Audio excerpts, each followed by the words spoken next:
Welcome back to the Mysteries in Depth. As the name of this mission implies, we will be running away from the enemies in this mission. This mission can definitely get a bit hectic, but I will show you how to greatly simplify things to make the mission a lot easier for yourself. As always, let's start off with a journal and then get into things. This journal occurs about a year and a half since the last one.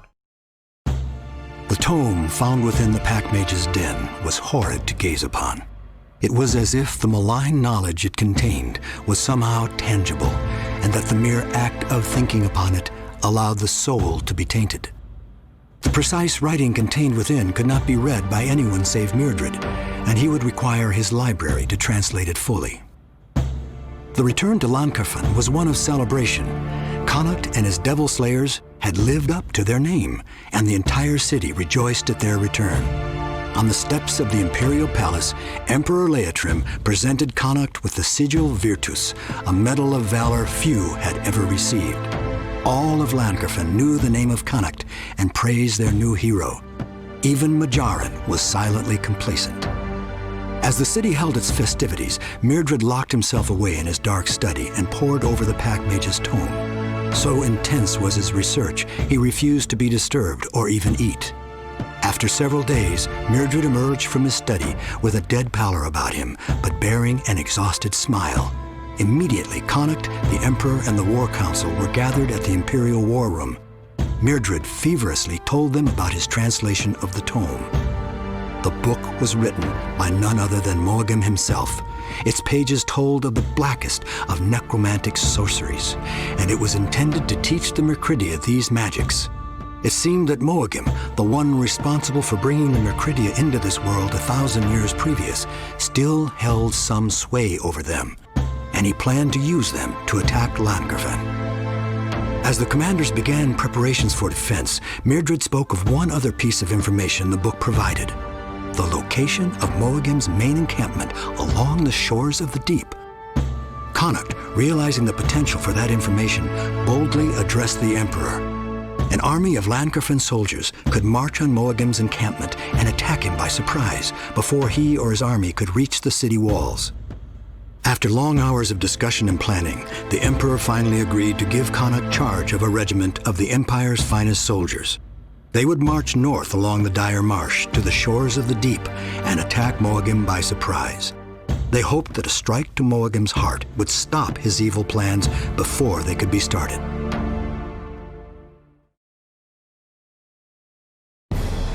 After a month of marching, the army of Llancarfan was poised for the assault on Moagam's camp. There was no sign that they had been discovered. Connacht split his army into 3 groups, one to approach from the front, a second to give fire from a hilltop, and a third to flank the camp and prevent Moagam's escape. With all the troops in place, Connacht gave the order: "Attack!" As the main force of the army converged on the encampment, a thin figure appeared from the shadows. With a gesture of his hands, the ground began to shake. Thousands of shambling thrall erupted from the landscape, heaving their bodies from the dirt among the feet of the advancing army.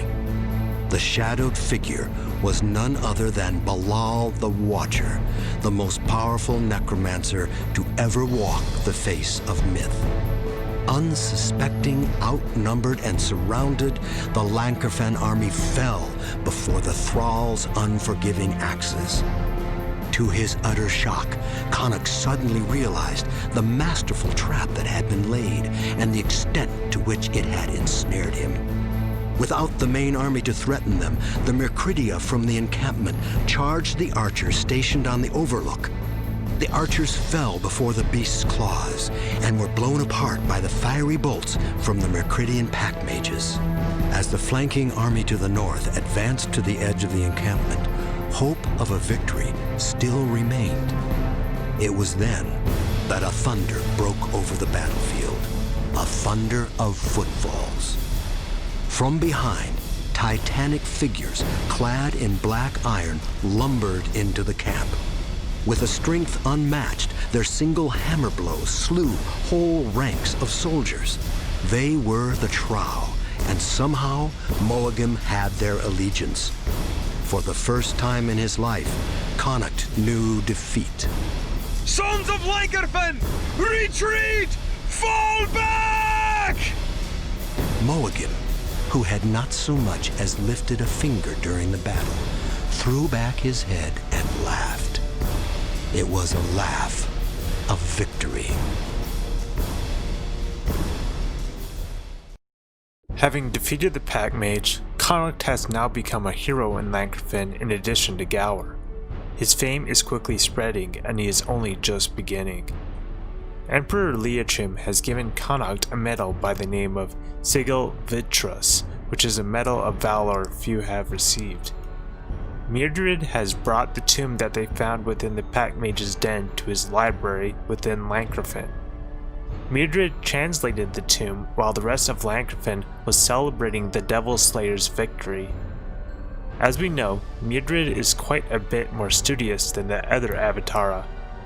The journal says his research was so intense that he refused to be disturbed or eat for several days. When the journal says he returned with a dead pallor, it probably means that he looked a bit unhealthy from his lack of sleep and food. Moagim had written the tomb and had used it to share the blackest of necromantic stories with the Macridia so that they could also use magic. This means that Moagim basically created the Macridian Pack Mages with this tomb and possibly other tombs. Somehow, Moagim still holds some sway over the Macridia. Moagim was going to use the Macridia to attack the city of Lankerfen. We first heard about this attack that Moagim was preparing on the lost screen from the last mission. The tomb also tells them that Moagim's main encampment is to the north somewhere along the coast of the deep. Connacht quickly made plans to make a surprise attack on Moagim in order to stop the Macridia attack on Lankerfen before it started. Somehow, Connacht's plans have been thwarted though. Moagim was able to anticipate Connacht's attack and lay a trap for his forces. Perhaps Moagim, having learned of one of the Pack Mages being defeated and the loss of his tomb, anticipated an attack on his encampment. Not only does Moagim have dark powers, but he is also a ruthless strategist. He will not so easily be bested by Connacht purely based on strength and courage. While Connacht is a strategist himself, it seems that he is not much of a match for Moagim in this sense. With the Watcher bringing an army of undead on the Devil Slayers and the Iron Trow thundering into the battlefield, the Devil Slayers had no choice but to retreat. Thankfully, Connacht recognized the dire situation and gave the orders to retreat quickly. The retreat will not be easy though, since Connacht's forces were split. For new units in this mission, we are facing the Ogre and the Trow Iron Warriors. The Ogre are enslaved to the Trow and are forced to build structures for the Trow and also to find more iron for their temples. If you remember, I told you that the Ogre had become enslaved to the Trow after they made them angry by calling them consorts of Nyx. This pricked the pride of the Trow and caused them to enslave all of them. Ogres are poor-mannered and aggressive. The Ogres are stocky behemoths and tower over men, yet they are still small compared to the Trow. They wield utilitarian workhammers to smash their foes into the dirt. They are slow for their size, but can still outrun most soldiers. The Ogre homeland resides in the Blind Steppes. The Ogre within Myth 3 the Wolf Age look like giant pigs of a sort. They kind of look like the pig-like Mauls from the Bungie Myth games, whom are also from the Blind Steppes. This appearance, however, is inconsistent with one of the Tales from Myth comics. In that comic, they look more like giant humans of some sort. There are a couple of flavor texts that tell us more about the Ogre slaves. In the slave camps near Avernus, the Ogre have a fable passed down from generation to enslaved generation. The story speaks of a faraway land where the Ogre ruled themselves and built homes and palaces not for their masters but for their own. These ancient ogre were adept scholars and great warriors who challenged all who would stand against them. Culled of any magical potential many generations ago, a few ogre have learned how to resist the Trow's enslavement dreams. These ogre have incited revolt in their fellow slaves for decades, but each uprising has been utterly smashed by the Trow overseers. But the seed of dissension has been sown, and it is only time before the mighty ogre rise up to reclaim their freedom. The Trow Iron Warriors are the next new enemy unit in the mission. These Trow wear iron armor up to a foot thick and wield an iron hammer the size of a tree. They are an unstoppable force, though they move considerably slower than their naked counterparts. They have a couple of flavor texts that expand on their ogre slaves and the war that brought the ogre into enslavement. Ogre upon ogre threw themselves at the Iron Warrior, only to be slaughtered with single blows. Spears bristling from the armored mail, they approached the fortress step by bloody step. Massive hurled boulders only cracked to dirt on the Trow's iron hide. With one mighty blow, the Trow struck the wall, sending a shower of stone and mortar to the ogre fortress. Seeking fuel for their great forges, the Trow plundered the great northern forests, the ancestral home of the forest giants. They bid the Trow to leave them be, but the arrogant Trow refused them. The war between them lasted for centuries, but the Trow eventually laid low their lands. As the forest giants withdrew to the southern forests, the iron forges of the Trow grew strong. The Iron Trow warriors are a cool concept to Myth 3: The Wolf Age. As a kid, I really liked the concept of these massive brutes, and I also liked the art behind them. Unfortunately, in practice, they are a massive disappointment. The problem is that they are so easy to avoid because they are so slow. You can easily run around them and dodge them as they swing their iron hammers. If you do try to rush them though without micromanaging your forces, they will absolutely obliterate your units. Their massive hammers can hit several of your units in one swipe, leaving half of your units instantly dead. Now that we covered the journal and the new enemy units, we are ready to jump into the mission. Protect your fleeing army from Moagam's pursuit. You must get your warlocks to the southern arch and demolish it, buying time for Kolak's forces to escape. So as you can see, we got all those forces behind us. So we got a couple warlocks, 6 archers, and some Huron guards. Your order? And some warriors. Yes, sir. To start off. And we'll get some more reinforcements here in a bit. So we want to immediately proceed because this army of, Trow and ogres is going to be chasing us. As you can see, they destroyed one of the groups that got separated. So I'm kind of splitting up my warlocks so I can each take one side. One side of these solas, because there's solas on both sides. So with the warlocks,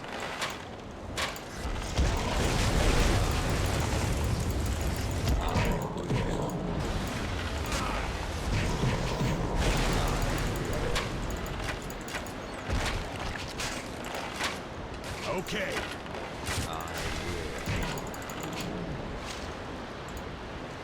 Stand clear. now we just let our warriors finish it. Finish them. Could also use our fire arrows.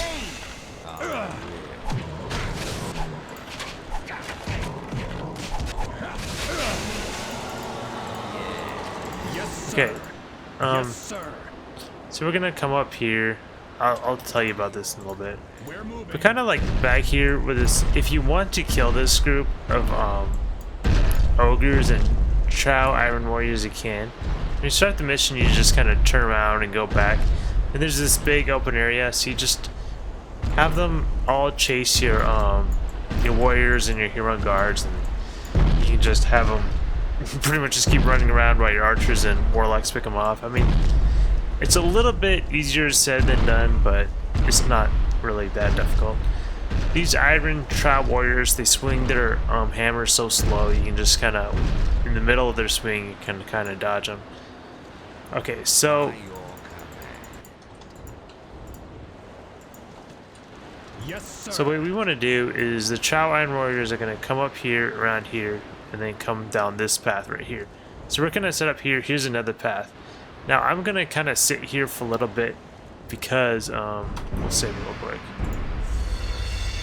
Because once I proceed to a certain point, I'm going to get some reinforcements, and then a bunch of units are going to appear and start coming at me. So if I wait to the Iron Chow and Ogres are like over here-ish, I can go over here, activate the reinforcement on all the enemies, and then run back here past the Iron Chow and the Ogres all the way to the beginning and just keep running away, so I don't even have to fight with these guys, and then just get my reinforcements and the mission. It's going to be way easier than trying to control both points at once. So let's just wait for the Iron Chow and the Ogres. I guess they kind of come around a little bit,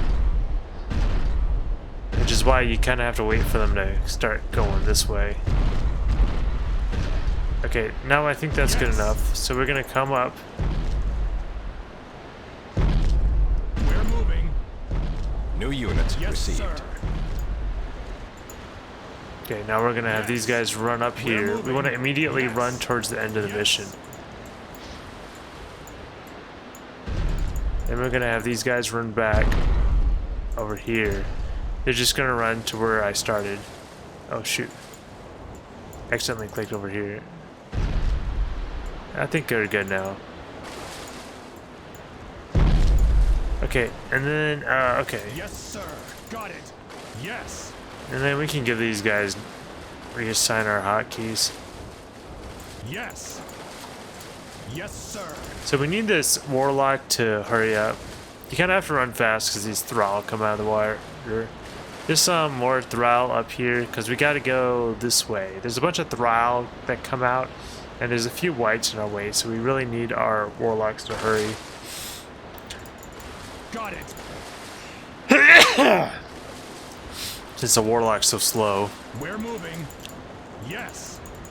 You know, we Yes, could sir. rush our warriors ahead and Yes. stuff to the end of the mission, Got but it. unfortunately Got it. these whites kind of block the way. Yes, sir. Maybe we can sneak them through. Yes.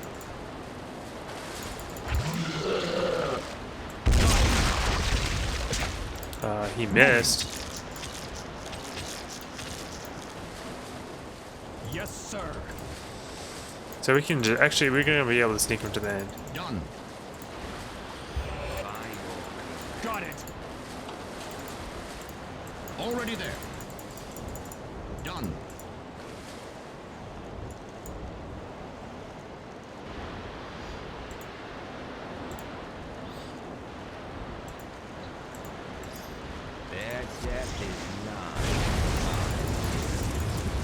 Got it.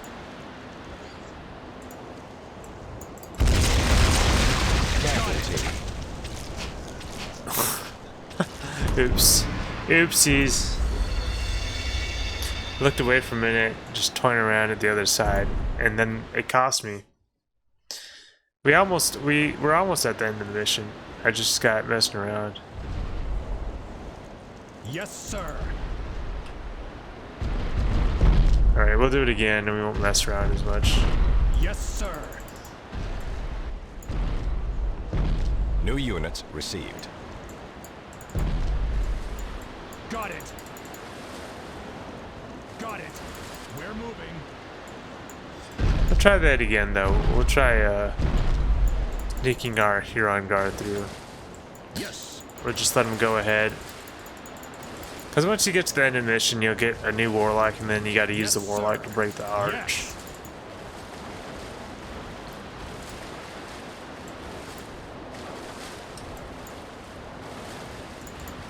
Let me just replace our other presets from over here. The bad thing about this game is the map. Yes, sir. Yes. The map gets like separated.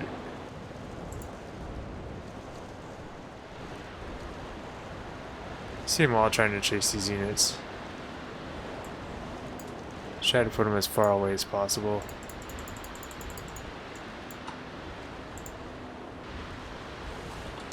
Already there. Yes. We'll save it right here again.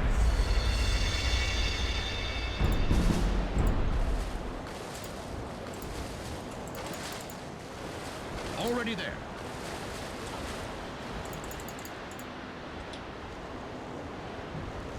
Already there. This guy can just run for the end of the mission. Done. Oh, this is how these, Their death is none.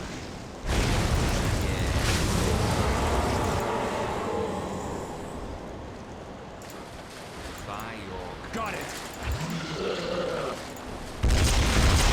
Got it. Moving.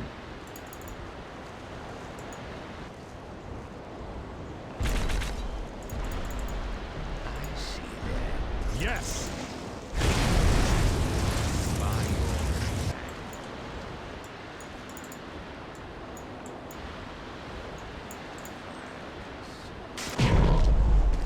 your Yes, sir. Yes. Got it. guess we're gonna run these guys away. Okay, now we got control of this guy. We'll put him a hockey too.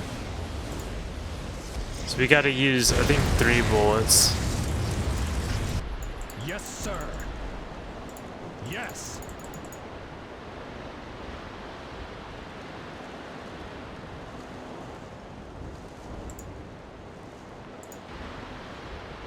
by your Just gotta wait for his mana to recover.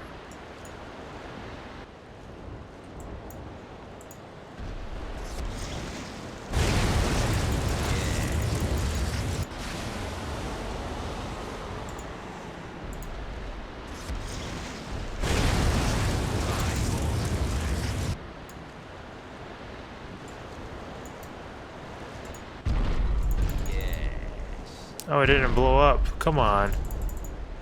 Come on.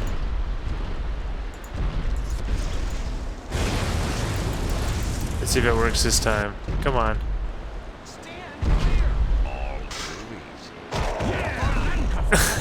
We won. The Trow Iron Warriors they're just standing in the middle, but they're like, doesn't phase us, man. Mulligan's trap was masterful. Much of the army of Lankerfen was decimated. If not for the sacrifices of a few heroes, none of the army would have survived. Yeah, so the hardest part of that mission is just your forces being split up everywhere, and then the map not really, having the capacity to be able to see everything. So, you could make it a little simpler.